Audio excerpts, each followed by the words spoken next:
Okay, so by now you should know beyond any doubt that I'm right and that I'm Christ.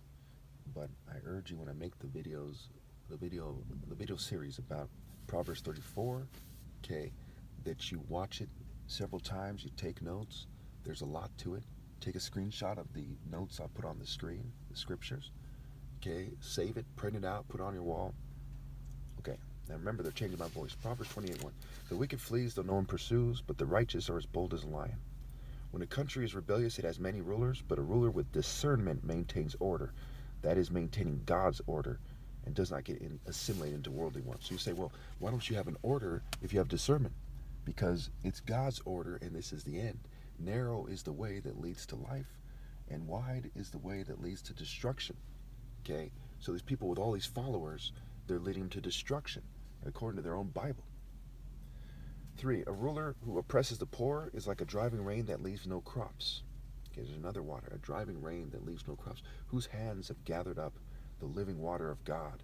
Okay, that through the rulers who oppress the poor, okay, is going, is part of how, they're responding to the idea of me one way or another.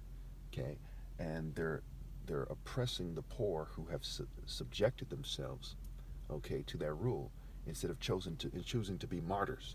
Okay, so they're part of the process of the spiritual destruction and the flesh-based destruction of people. Anyone who obeys anyone else or obeys themselves, okay, obviously not me, is causing the destruction of their flesh. No matter what they do, no matter how they modify their genes, what you're looking at, whether it's deceitful or not, whether it appears to be good or not, is a piece of shit. You see what I'm saying? The horrible DNA, horrible people. It's an abomination. Okay? And it has various consequences, who, what, when, where, how, why. And then they go off to eternal punishment. So they're a pitiful, beta built abomination. Okay? It's important you understand that. 4. Those who forsake instruction praise the wicked, but those who heed it resist them. Again, why you should obey God through me. Evildoers do not understand what is right, but those who seek the Lord understand it fully. See Matthew 6:33. Seek ye first the kingdom of heaven and his righteousness. Verse 10. Whoever leads the upright along an evil path will fall into their own trap, but the blameless will receive a good inheritance. Okay, so whoever tries to lead me in the wrong path, there's nothing they can do to me, okay, that is truly worthwhile. Okay, because they're just going to fall into the bit, and I'm going to receive a good inheritance, and life is short. Okay, timing is a martial art principle and a life principle. People don't understand that are dumb. The rich are wise in their own eyes, but one who is poor and discerning sees how deluded they are. The rich are wise in their own eyes. One who is poor and discerning sees how deluded they are. Remember, this is to be coupled with the ruler with discernment who makes, okay, so with Proverbs 28:2, a country when it is rebellious, when a country is rebellious, it has many rulers, but a ruler with discernment maintains order. Okay, verse 11, same chapter. The rich are wise in their own eyes. One who is poor and discerning sees how deluded they are. So a rich person who maintains some kind of order is just a piece of shit. He's a deluded piece of shit. The rich are wise in their own eyes. One who is poor and discerning sees how deluded they are. So it also helps you answer the question why I don't have a lot of followers, so on and so forth. When the righteous triumph, there is great, I basically don't have any followers. When the righteous triumph, there is great elation, but when the wicked rise to power, people go into hiding. I maintain the spiritual order and move the spirit of people who obeyed God through me, who have passed away. Okay, when the righteous triumph, there is great elation. When the wicked rise to power, people go into hiding. Whoever conceals their sin does not prosper. The one who confesses and renounces them finds mercy. Blessed is the one who always trembles before God. But whoever hardens their heart will fall into trouble. Those who don't truly fear God fall into the pit. They fall into trouble. Like a roaring lion or a charging bear is a wicked ruler over a helpless people. The devil is the wicked ruler. They're in the spirit of the devil. Okay. A tyrannical ruler practices extortion, but one who hates ill-gotten gains enjoys a long reign. Okay, again, so people who embrace ill-gotten gains, going back to Proverbs 1:19, such are the paths of those who go after ill-gotten gains. It takes away the life of all who get it. So those who do not hate ill-gotten gains enough to reject them, right? Rich people, everyone, even poor people who are cheating me out of my right to lead, okay, are heading toward eternal punishment for extortion, and they're helping the world build hell, the top layer of hell. Okay, the foolish builders building the planet a certain way, screening out the righteous. And after I'm gone, there'll be just scum around, unless somebody would obey God through me, who's going to be screened out shortly after I die, so on and so forth. Anyone tormented by the guilt of murder will seek refuge in the grave. Let no one hold them back. The one whose walk is blameless is kept safe, but the one whose ways are perverse will fall into the pit. Those who work the land will have abundant food, but those who chase fantasies will have their share of poverty, right? Spiritual poverty. Okay, again, that's the rich. They're deluded. They're chasing fantasies. And that's everyone who outside the divine order. They're deluded. They're trickle down delusion, trickle down chasing fantasies, what have you. Those who trust in themselves are fools, but those who walk in wisdom are kept safe. Anyone who does not obey God through me is a fool, headed to destruction. But my parents, again, my parents are blameless, so they can remain after I'm gone, right? I brought this up many times. Proverbs 29:1. Whoever remains stiff-necked after many rebukes will suddenly be destroyed without remedy. When the righteous thrive, the people rejoice. When the wicked rule, the people groan. A man who loves wisdom brings joy to his father, but a companion of prostitutes squanders his wealth. Okay, of course, that goes back to those in Babylon's system, the whore that rode the beast, what have you.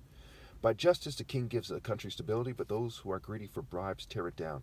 Those who flatter their neighbor spread nets for their feet. Evildoers are snared by their own sin, but the righteous shout for joy and are glad. Okay, so society is putting nets for their feet, including their children's feet, their offspring's feet, and they're snared by their generational sin, their generational rebellion, cheating me out of my right to lead, what have you. The righteous care about justice for the poor, but the wicked have no such concern. The bloodthirsty hate a person of integrity and seek to kill the upright. Okay? You're not supposed to love your enemy in the way you've been taught to love your enemy. You're supposed to love them by obeying God through me and telling them the truth, not by marrying them and being their friends and so on. It's retarded. 11. Fools give full vent to their rage, but the wise bring calm in the end. If a ruler listens to lies, all his officials become wicked. Okay, so the military, the police are all wicked, right? All the government workers, all you people outside the divine order, you're wicked because the people who rule over you, whether you rule yourself or not, basically you're all following someone else by now, basically. Okay, they're wicked. They listen to lies. It's a lie to think that you can live life in a way that is worthwhile while not obeying God through me. So when Joe Biden, when the heads of your churches, when the martial arts school masters, what have you, they don't obey God through me, everyone who follows them becomes wicked. Fools give full vent to their rage, but the wise bring calm in the end. If a ruler listens to lies, all his officials become wicked. Okay, I did that one twice. Okay, I actually, okay, that, that was a typo where I put 12, then 11, then 12 again. But it's no big deal. The poor and the oppressor have this in common. The Lord gives sight to the eyes of both. If a king judges the poor with fairness, his throne will be established forever. A rod and a reprimand impart wisdom, but a child left undisciplined disgraces its mother. When the wicked thrive, so does sin, but the righteous will see their downfall. Where there is no revelation, people cast off restraint, but blessed is the one who heeds wisdom instruction. Wisdom's instruction is to fear the Lord, which means obeying God through me. Okay? How can you fear the Lord? You claim to fear the Lord if you don't fear the Lord enough to obey God through the top martial arts ever, God's Son, what have you. Okay, if a ruler listens to lies, always, okay, well, I was going, okay, if a king judges the poor with fairness, his throne will be established forever. Going back to that one. Okay?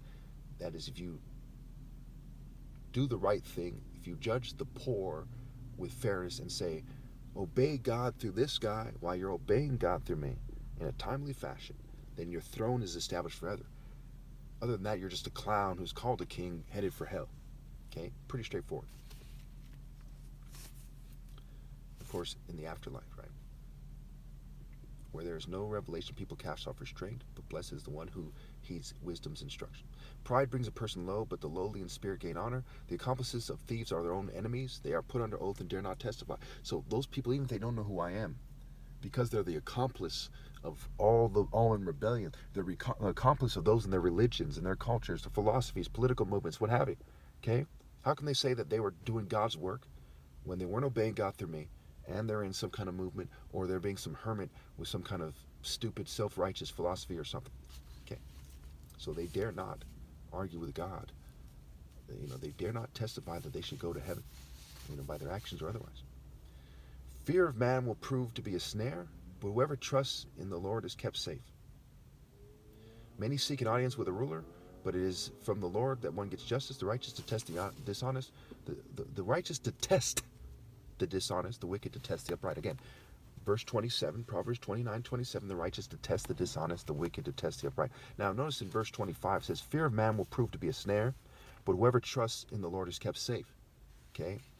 Now going back to before, it said that these people are spreading nets, snares for their neighbors' feet. Okay? And let's see here. I don't want to look too long for it, but it said something along the lines of those who flatter their neighbors or something spread nets for their feet. One way or another, those who don't bring their neighbors to me are setting them up to fail, and they're teaching them to fear man and what will happen if they don't do what the government says, and so on and so forth.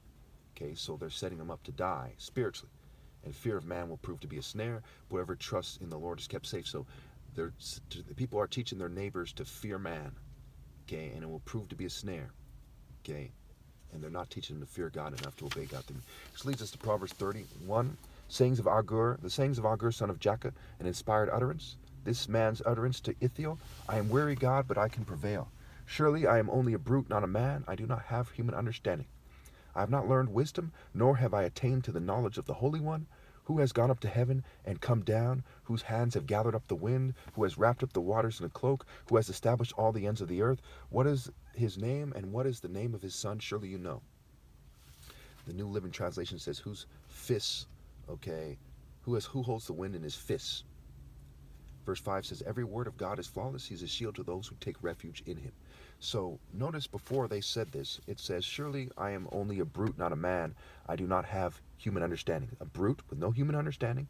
I have not learned wisdom, and I have not attained to the knowledge of the Holy One. They're not wise enough to obey God through me, and they don't know God, right? So they're merely a brute as opposed to the top martial arts ever possible, right? The difference is sense and insight, the words I've gone over in this series, right? Discernment, okay, wisdom. It says he doesn't have understanding, he doesn't have sense. He's a brute, right? He's a senseless brute, okay? Senseless brute beast, the mark of the beast, right? Senseless, too clever by half, magic trick, idiot, what have you, right? Where wisdom in the Western language comes from witten to know, and wisdom means sage. Sages are mere idiots who use deception. They don't obey God through me. I had never even heard of a sage that has the heart to be wise and to die for what they believe. It's just in stories and so on and so forth. Okay, and that's part of the game they're playing, right? The sages of Babylon and Rome and so on and so forth. Okay. So notice the way it's described. Who has gone up to heaven and come down? Whose hands have gathered up the wind? Who has wrapped up the waters in a cloak? Who has established all the ends of the earth? What is his name, and what is the name of his son? So it's God. It says, surely you know. It says, surely you know. Because this is martial arts, right? The top martial arts is set apart from everyone else, right? David and Goliath, okay, it's superimposed on the idea of the top martial arts and single combat or sparring. Okay, so surely you know. Single combat with weapons, not mere brute activity, right? This is the way, all right, every word of God is flawless. He is a shield to those who take refuge in him. This is the way of an adulterous woman, right? A city, a nation, an individual female, okay, a race, what have you. This is the way of an adulterous woman. She eats and wipes her mouth and says, I've done nothing wrong. Under three things the earth trembles, under four it cannot bear up. A servant who becomes king, a godless fool who gets plenty to eat, a contemptible woman who gets married, and a servant who displaces her mistress. Okay, so notice it's talking about the king. This is the same chapter. This is Proverbs 30. Okay, and it's saying that mere servants of sin should not be king, right? They're slaves to sin. Okay, godless fools shouldn't have plenty to eat. Yeah, contemptible women shouldn't get married, and of course they can also be metaphors for other things. Okay? There are three things that are stately in their stride, four that move with stately bearing. Okay, complete racist whites, Jews, and LGBT people who are wealthy think that if they can mess up how I look and walk, then it makes them look good. How did they pass first grade, right? So again, there are three things that are stately in their stride, four that move with stately bearing. A lion, mighty among beasts, who retreats before nothing, a strutting rooster, a he-goat, and a king secure against revolt. Notice it's stately in their stride, skywalking, sky, law, king, okay? 32, if you play the fool and exalt yourself, or if you plan evil, clap your hand over your mouth. Now think the top martial arts argument. If you try to exalt yourself to equal to me or greater, okay, that is evil. Clap your hand over your mouth. You've played the fool. For as churning cream produces butter, and as twisting the nose produces blood, so stirring up anger produces strife. You're producing strife with God. Now, Proverbs 31, okay, is the wife of noble character, so on and so forth.